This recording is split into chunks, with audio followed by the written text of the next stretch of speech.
Well, Stuart Green is a spokesman with the TTC, and he joins us live. Thank you so much, as always, for joining us, Stuart. I'm curious. We've been talking about violence on the TTC for a while. It was front and center throughout the mayoral campaign. I'm curious.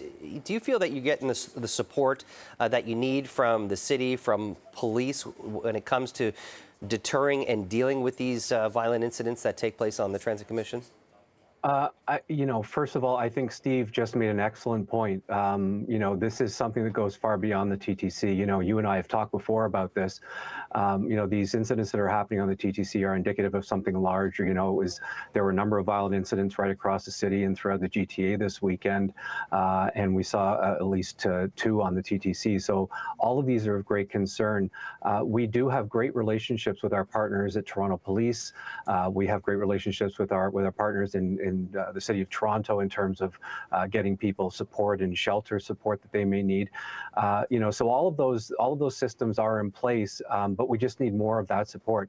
We're a transit agency first and foremost, and that's really our priority. We have an obligation to keep our customers and our employees safe, but there are certain things that happen that are just beyond our capacity, and that's why it's really important that we have those partnerships. The only other thing I would say is that in terms of context, we did see, in the colder months of the year, more of these incidents happening, frankly. Those numbers are about half of what they were. They're still too high, but they are coming down, and that's a positive trend. But of course, we know that the colder months are going to be returning, as they do every year. And we've got a number of things that we are doing with the city and with Toronto Police. And we actually have a report that will be out later this week that's going to our board next week to talk about some of the tangible things that we can do and have been doing to improve safety and security. Well, you touched upon a couple of things that I want to, talk a little bit more about. Is number one, the TTC is not a shelter system, and unfortunately, a lot of unhoused people, end up in TTC stations.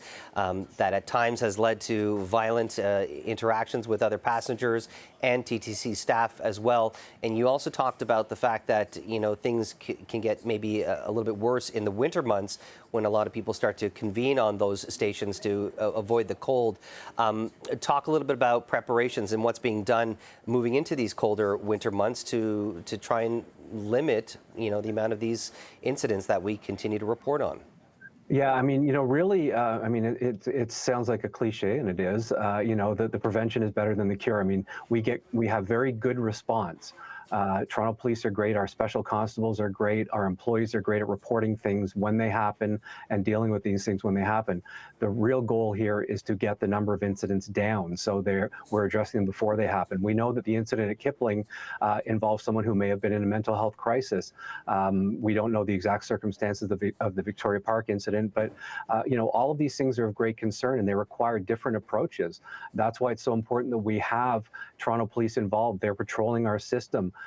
That's why it's important we have the mental health supports that we have from the City of Toronto through MDOT and LOFT. That's a program that we're going to extend through the year.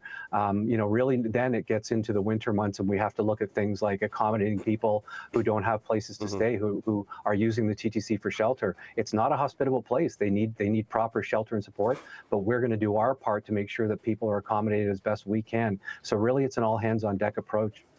Stuart Green, we always appreciate your time. Thanks for joining us on CP24 Live at noon.